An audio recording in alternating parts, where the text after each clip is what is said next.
Raven's Veil is a dark fantasy horror anthology podcast that may contain explicit language and thematic elements not suitable for all audiences.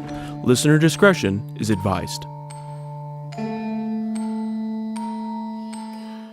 Welcome to Raven's Veil, a dark fantasy horror anthology podcast set in the shadowy world of the Deep South, a convergent reality situated around what most of humanity has accepted as reality.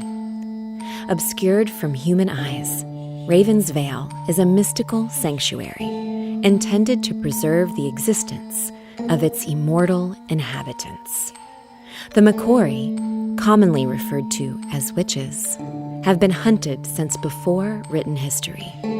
The witches of the Highlands fled persecution to a new land that would come to be known as Appalachia. In these parts, you should always be leery of the things that scare witches. The veil is thin tonight, family. Let's see what darkness lies beyond.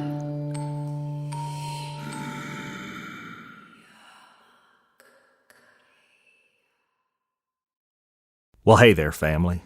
Now that the holidays are over, we're excited to get back to telling you the story of Miss Sibyl. We're awfully glad to see you come back for a little visit. We're looking forward to seeing what 2024 has in store for us. We hope you've had a good holiday season, and we hope you enjoyed the Ravensvale Christmas special. If you haven't heard it yet, it's not too late, and it sure is worth the listen. If you remember, in our last episode, Miss Sibyl is in a magical coma of some sort, and there's a stranger sitting beside the bed with Aunt Ruby Bea. I guess we better get on with it. This story ain't going to tell itself. So settle down now, family, and listen up. There's no telling what's going to happen next.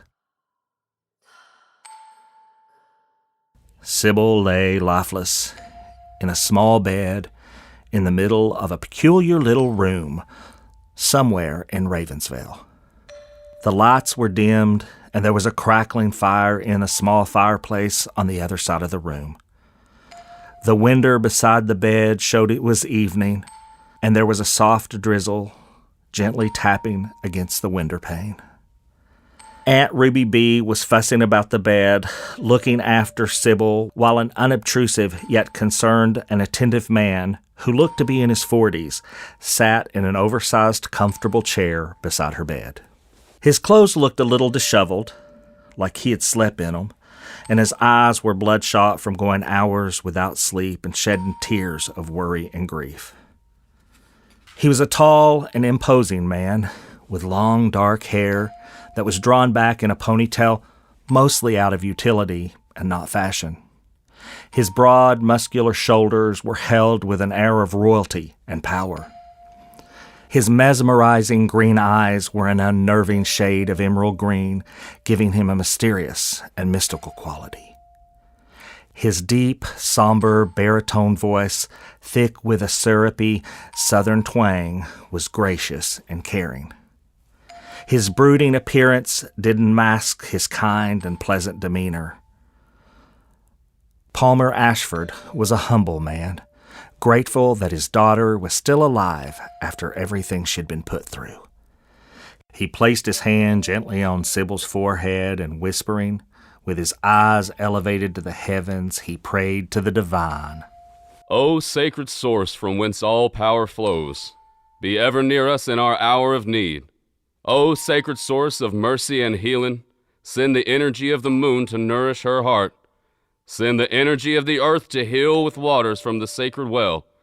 Send the energy of the sun to heal her infinite mind, soul, and body. Send your divine energy to bind and bless this healing with harmony and peace. Send your healing wisdom to my child's body to restore its sacred balance.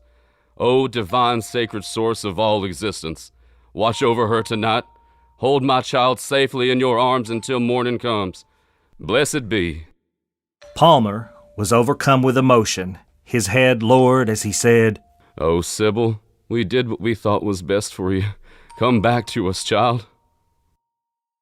Aunt Ruby Bea, in her sweet, motherly way, looked at Palmer and said, My, how I do love you, my friend.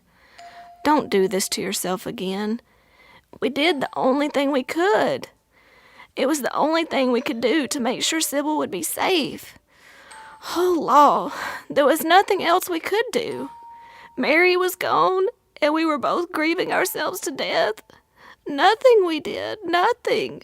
Nothing could even touch that damn demon. And when it killed Ruby and Lucy and Barton, and we found Sarah in such a state as we did, well, we didn't have a choice. We did the best we could, and I watched over her the best I could. I just can't understand what went wrong. How did that thing get through our wards? Why did the house call her home and not alert me? Palmer, something's not right. Somebody had to mess with those spells. Somebody had to do it on purpose. We were careful. We were precise. We checked them over and over. Nadira bound them. They just couldn't have failed. And the spell to release her magic and restore her memory, it worked. But here she lay, still as the dead. She ain't even moved a muscle. I can't find anything wrong with her. Is she going to be okay? Tell me she's going to be okay.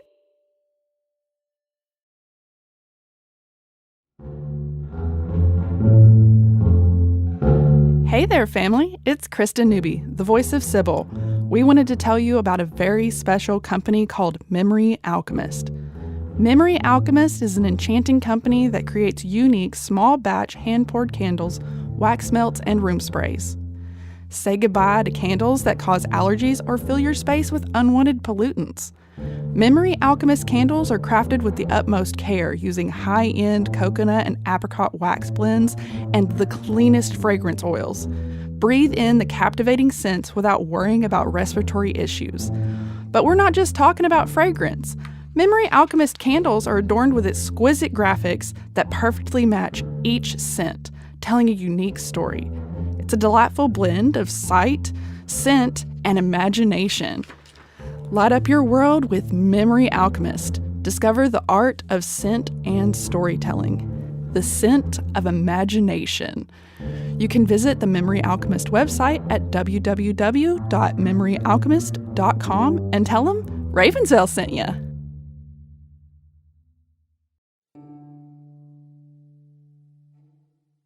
Not meeting Ruby Bea's eyes, he said in a slow, tortured voice. I'm not sure, Ruby Bea. I'm not sure what I should do.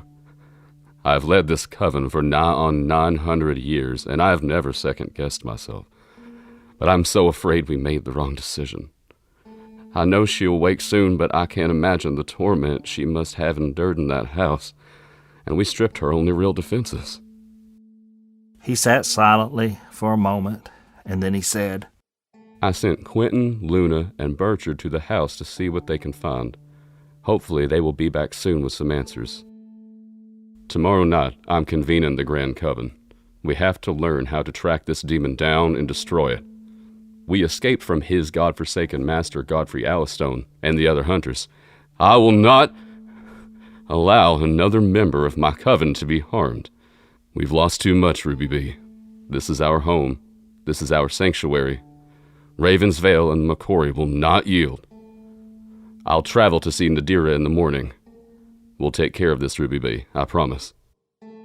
Aunt Ruby Bea looked kindly at Palmer and said, I know you can and will, Palmer, but you need to keep up your strength. You haven't eaten a bite in 2 days. You're going to be no good to anybody if you don't keep up your strength. Palmer knew Aunt Ruby Bea would pitch one hell of a hissy fit, and besides, his stomach was gnawing at his insides something fierce. Sibyl hadn't known what hit her. She opened her eyes slowly. She felt a throbbing pain in her temples, as if someone was hammering nails into her skull. Every sound and movement made it worse, and she wished she could curl up in a dark, quiet corner somewhere and sleep. She blinked, trying to adjust her eyes to the evening sun setting just over the top of a grove of trees. She looked around, confused and disoriented. She was lying on the ground, surrounded by tall grass and wildflowers. She had no idea where she was or how she had got there. She tried to remember what had happened, but her memory was fuzzy. And the next thing she knew, she was waking up and laying on the cold, hard ground. She felt a surge of panic as her eyes focused on the old, dilapidated house that stood just beyond the thicket of trees to her left. Just a few yards away, she could see the footpath. And just beyond that, the house. Oh, God, please no. Sibyl said, feeling helpless and alone. She wanted to scream, but she knew what she had to do. A wave of revulsion swept over her, and she felt a sudden wave of nausea and clamped her hand over her mouth. She bent over and felt her stomach contract forcefully. She gagged and spit out a stream of hot bile into the rocks and grass. She coughed and felt another surge of vomit rising in her throat. She heaved and emptied her stomach again. She gasped for air and felt tears streaming down her face. She was shaken and sweating and felt a sharp pang of fear shudder through her body. She got up, feeling dizzy and ready to sick up again. She felt a cold breeze and shivered. She wondered how long she had been laying there, and if Ravensvale had been a dream. But the house didn't look the same. It was old and fallen apart. The house was a large 3-story Victorian house, if you include the attic. A striking porch lay across the front of the house and wrapped around one side. She could tell it had once been a grand and elegant home, but now it was a shadow of its former glory. The paint was peeling, the windows were broken, and the door was hanging from its hinges. The garden was overgrown with weeds, and the fence was rusted and bent. The house looked as if it had been abandoned for decades, but she knew she had just been there a couple days ago. She must be dreaming, or maybe this was the real world. Nothing made sense, but she knew what she had to do. She had to go into the house. This time, without hesitation, she took a deep breath and walked through the wooden gate and down the footpath to the front steps. Something was different. She didn't feel the dread she had always felt when she had had the previous night terrors. She walked up the steps to the landing of the porch. As always, the front door was open, and because she knew what she was supposed to do, she yelled out, Hello? Is anybody home? I'm afraid I'm a little lost. But to her surprise, a familiar girl's voice called back. Sibyl, we're up here. She walked up through the front door, and without a thought, she walked up the creaking old steps to the second floor. She paused for a moment, and then she heard movement in the last room on the left, where just a few days ago she had slept before Aunt Ruby Bea had come and rescued her. She'd called it her room, and she reckoned if everything she had been told over the past few days was real, the room had been hers when she was younger. She pushed open the creaky wooden door and stepped into the room, her room. It was mostly as it had been the last time she had been here, but now the wallpaper was faded and peeling, and the windows broke, and the ceiling was cracked and leaking with water stains. The old desk that sat in front of the window was covered with what seemed like years of dust. She walked over to the window and looked out, trying to make sense of what was going on. At first, she was a little puzzled to find herself alone in the room. She knew this is where the voice had come from. She was lost in thought about the night the demon had attacked her, when out of the corner of her eye, a sudden movement caught her attention. She glanced to her left, and her heart skipped a beat as she gasped, spinning around to face 2 younger girls that looked to be about 16 or 17 years old. She felt a surge of emotion, surprise, fear, anger, and curiosity. She started to speak, but no words came out. She just stared at the 2 girls, shocked and speechless. They were dressed in gray robes, with very pale skin and long blonde hair. At first glance, they might have been twins, but slowly, subtle differences began to take shape. They looked so familiar, but she couldn't place them. She looked at them for a minute and said, Hello, my name's Sibyl. How do you do? How do you know my name? Neither of the girls made a sound, and Sibyl realized she could see the wall behind them. She could see through them, but not completely. They were there, but not there at the same time. They were well-defined, but they were also faint and blurry, like a faded photograph. Don't you remember us? We were your best friends. We used to hang out all the time in Hemlock Holler. Remember? One of them said with a hint of sadness in her voice. Sibyl looked at them more closely, trying to recall their names and faces. They did look vaguely like someone she had known, but something was off. Then she remembered Aunt Ruby Bea telling her that they had magically bound her memory to protect her. She looked sadly at the girl and said, I'm sorry. I have a little trouble with my memory. I know I should know you. I'm just having a hard time recalling, and I have a really bad headache. One of the girls slowly walked over to where Sibyl was standing and placed a hand on her shoulder. Sibyl felt a sudden jolt of pain in her head and gasped, clutching her temples.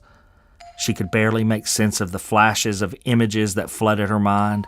She saw faces, places, and events, all familiar yet distant. She recognized them as her own memories, but they felt like they belonged to somebody else. Then something changed, and her memories settled into her own mind. She felt a warm glow in her chest and a feeling of hope and joy. She felt a surge of love and recognition. She smiled with tears rolling down her cheeks. She felt the hand on her shoulder and turned to see Lucy standing beside her. Lucy looked at her with concern and tenderness and asked, Are you okay? Do you remember me? Sibyl nodded. Yes, I remember you and Ruby. I remember everything. Thank you. Thank you for giving me back my memory. Lucy looked at Sibyl and said, We don't have long, Sibyl. We just need you to know that we are always with you. You're going to need us to fight the demon. You can call us anytime. Just whisper our names, and we'll be there for you. Without warning, Lucy's ghost was violently pulled back beside Ruby, and they began to fade, their translucent forms becoming barely visible in the dim light. As their edges became blurry, their color turned from pale white to gray. They seemed to lose their shape, becoming more like a mist than people. The mist drifted away from Sibyl, slowly dissolving into the air. Sibyl sat upright in the bed and gasped. She looked around the little room at Ravensville in bewilderment as Aunt Ruby Bea and Palmer ran to her side.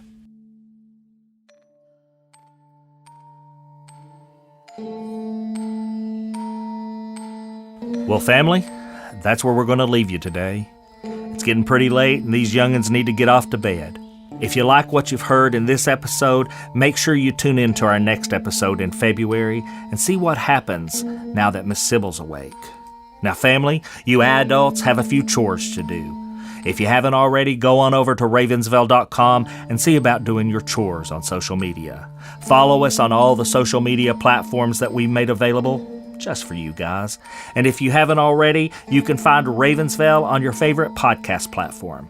Just search for the Ravensville Podcast and make sure you hit the follow button to stay updated with our latest episode. Oh, and tell your friends about us, won't you? So until next time, family, see you soon. Ravensvale is a production of Small Raven Media. Today's story was written and narrated by Jeryd Bolden-Greer. The voice of Sibyl Ashford was performed by Kristen Newby. The voice of Aunt Ruby Bea was performed by Lena Perkins. The voice of Palmer Ashford was performed by Jordan Walker. Audio engineering and sound design by Nick Devan at Nicky D Sound. Copyrighted 2024 Small Raven Media. All rights reserved.